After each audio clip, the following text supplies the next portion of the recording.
This is CNN Student News. I'm Carl Azus. It is Friday, and that is awesome. Taking you to Capitol Hill today, where things are starting to take shape after the November 8th election. When the 115th Congress convenes early next January, Paul Ryan, a Republican from Wisconsin, will remain Speaker of the House of Representatives. He was re-elected earlier this week to serve a second term in the position. The job of House Minority Leader, though, was less certain. It's currently held by Nancy Pelosi, a Democrat from California. She's running to keep the job, but Ohio Democrat Tim Ryan announced yesterday he plans to challenge her for it. In the Senate, Republicans re-elected Kentucky Senator Mitch McConnell as Majority Leader. Democratic Senator Harry Reid from Nevada is the current Minority Leader, but he's retiring, and Senate Democrats chose Chuck Schumer from New York as the new Senate Minority Leader.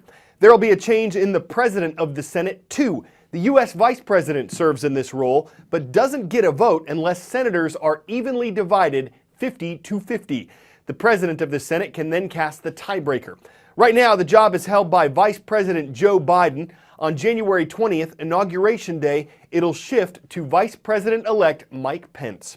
So the transition is underway, and as part of that, U.S. President-elect Donald Trump is scheduled to hold a 2-hour meeting today to discuss his team's progress and potential appointees to his cabinet. He met with several candidates for that yesterday, in addition to former U.S. Secretary of State Henry Kissinger and current Japanese Prime Minister Shinzo Abe. He traveled to New York yesterday for the get-together. The Japanese leader is the first foreign head of state whom Mr. Trump has met in person since he was elected. Prime Minister Shinzo Abe is making every attempt to preserve Japan's relationship with its most important political, diplomatic and trading partner, the United States. Normally, a Japanese leader would wait for the inauguration of a new US president before seeking a meeting. But these are not normal times. The Japan-US alliance is the axis of Japan's diplomacy and security. The alliance is only alive if there is trust between us. I will get rid of those tariffs in Japan. Tokyo has been rocked by Donald Trump's explosive comments on the campaign trail, raising fears that the new administration could turn its back on the alliance. Trump has hinted he could withdraw US troops from Japan unless it paid a bigger share of their upkeep, and suggested that Asian countries could provide their own nuclear defense against North Korea. And then there's Trump's signature opposition to global trade deals, including the President Obama-led Trans-Pacific Partnership, which has had the wholehearted support of Mr. Abe. I'll take jobs back from Japan and every other country that's killing us. I'll bring the jobs back.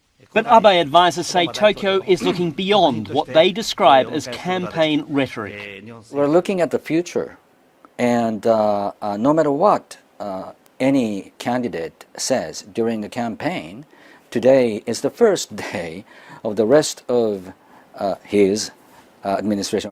The first step of that first day for Japan to build a working relationship. Abe has already praised what he described as Trump's, quote, extraordinary talents as a businessman.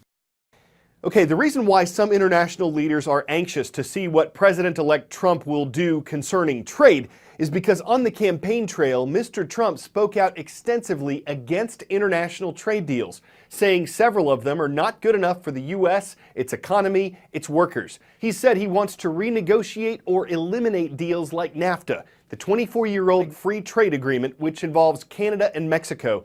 Those are two of America's 3 biggest trading partners. NAFTA's results have been mixed.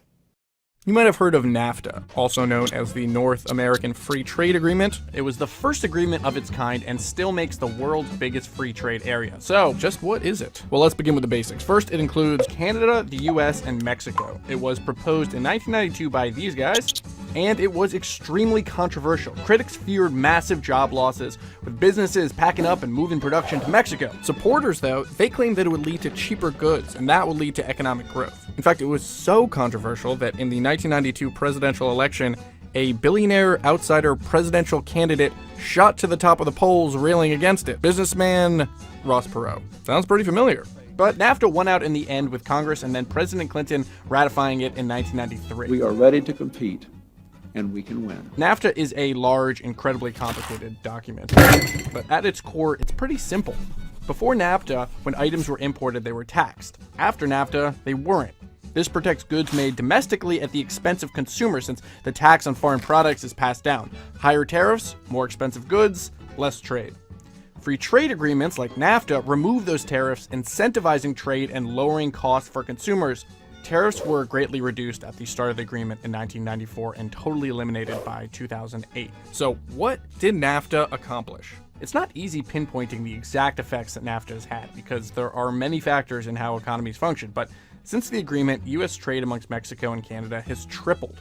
The U.S. trade deficit with Canada and Mexico has increased significantly. But according to this congressional report, NAFTA actually hasn't had that large an effect on the U.S. economy. NAFTA only increased the U.S. GDP by a few hundredths of a percent because relative to the size of the total economy, trade with Mexico and Canada isn't that big. So the biggest question of all, how has it affected American jobs? Economists agree there's no simple answer. It's impossible to completely separate the effects NAFTA has had on the economy from other external forces like recessions, currency valuations, technological automation, and overall increases in globalization. Many U.S. manufacturing jobs have moved overseas to countries that America doesn't even have free trade agreements with, like China. Overall, domestic manufacturing has taken a spill. Trade has increased, and goods are cheaper.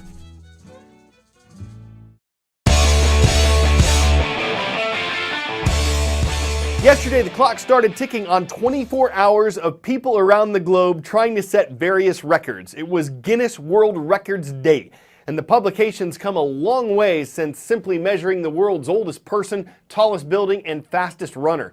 It still does that, but it's, well, let's say it's branched out.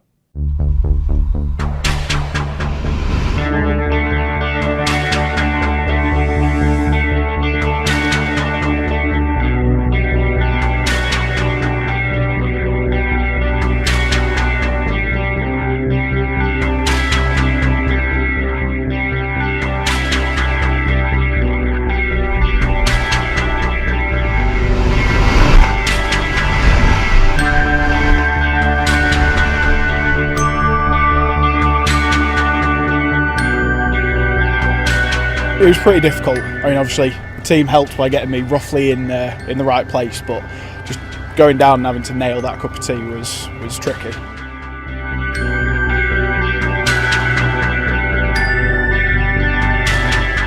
Absolutely incredible. Just the feeling in my chest and seeing everyone's smiles, it was fantastic. Congratulations, you are officially amazing. Thank you.